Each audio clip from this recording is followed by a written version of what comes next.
let's review Youth to the People's Polypeptide-121 Fuchsia Cream. It's a very, very long name. It's $64, so I really wanted to try it out for at least 2 weeks before I gave my full thoughts. Because I mean, spending $64 on a moisturizer when there's so many great alternatives out there is not a first impressions kind of thing. It has 2 fluid ounces and is good for a whole year after you open it. You can apply it during the daytime and nighttime. My skin type is very oily and acne prone. So you can tell right here, I have some breakouts. I do, however, have some dry areas, like pretty much around here. Seems to be kind of like an eczema flare lately. It's something that's never happened to me before. And another part that gets really dry is around my mouth. I do, however, use tretinoin every single day. It's the only thing that has helped so far with my acne. I'm just basically looking for a moisturizer that can pair really well with tretinoin, can give me some extra benefits and just moisturize, but also not be so heavy that I'm gonna have breakouts, and then that would be counterintuitive. Also live in a very humid tropical weather. I live in Puerto Rico. So now let's move on to talking about the product. It is described as an intensely moisturizing lightweight cream. It contains plant proteins, ceramides, and peptides, which seems to be all the hype lately, and they do claim that it helps replenish moisture on your skin for up to 24 hours, so that's basically a whole day. But most importantly, they claim it's a firming moisturizer that will help strengthen your skin's moisture barrier. That was a mouthful. It's a lot of information there. Everything in this line is also vegan, cruelty-free. This product in particular is fragrance-free, paraben-free. It doesn't have any silicones on it, and it comes in a glass jar, which is recyclable. When you first dip your fingers in it, it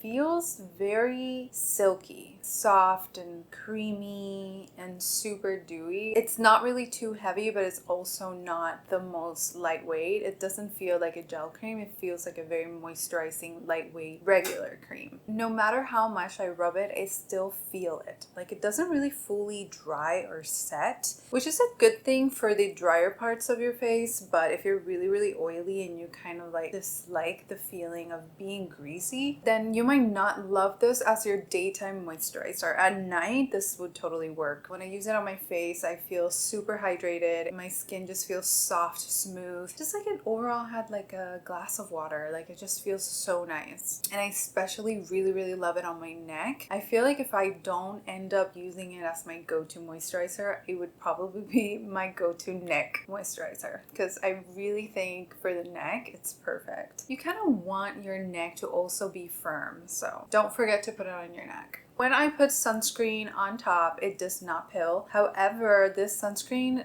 does not pill and is so great. It sets. It doesn't leave you too greasy. Since it's becoming my go-to sunscreen, I really wanted to try it with this moisturizer just to see if it interferes. Obviously, if you're gonna wear it during daytime, you should definitely apply sunscreen. So it was important for me to try it with a sunscreen, and honestly, at least with this sunscreen, it definitely passed the test. It does not interfere with the sunscreen application at all. The foundation applies as normal with it, but it does make you look a lot more radiant. So if you have a more matte foundation, I think it would go very well with this moisturizer because it gives you all that hydration on the bottom. During summer, and if you're really, really oily, you might not love this under your makeup because in general, with really oily skin, makeup tends to just slip and slide and kind of melts during the day. I just do not think that for my skin type is that well under makeup. I do prefer a gel cream under my makeup and something that's just a little bit more lightweight. I just really want the moisturizer to fully absorb before I can jump in with my next layer. So I did break out after a week of using it, but honestly, I'm still kind of breaking out. For me, it's really hard to pinpoint if a product is breaking me out or not. If it happens overnight, then I would definitely say, okay, the product broke me out. But I feel like it was more within time. While I do feel like it might have the potential of breaking you out, I don't think it should. But I also cannot guarantee you 100% that it won't. It just kind of depends on your skin type. I don't see too many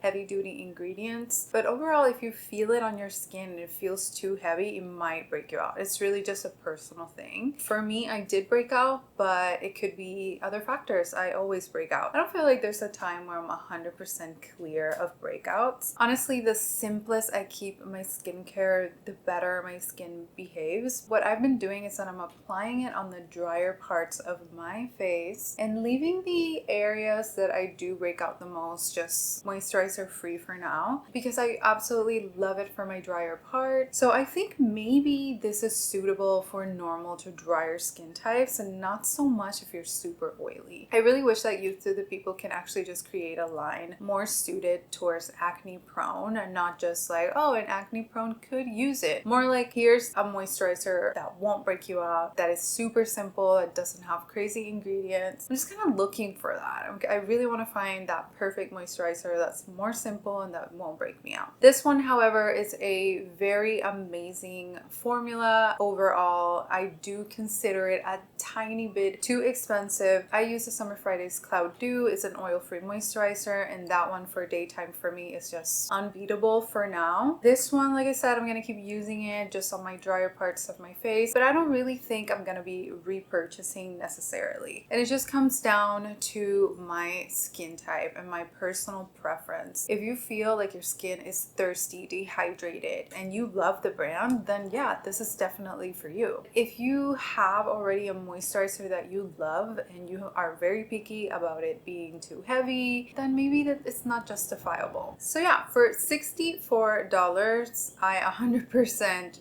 don't fully think that you absolutely need the moisturizer. But I overall don't know if I can justify the price for what I'll be using it. It would be great for after exfoliating actually. So yeah, those are my thoughts on the Youth to the People cream. I'll definitely be using it for specific things. It's definitely not going to be my go-to daytime daily moisturizer. Thank you so much for watching. Don't forget to give it a thumbs up. Leave any comments, anything else you would like for me to try. And yeah, I'll see you on the next one.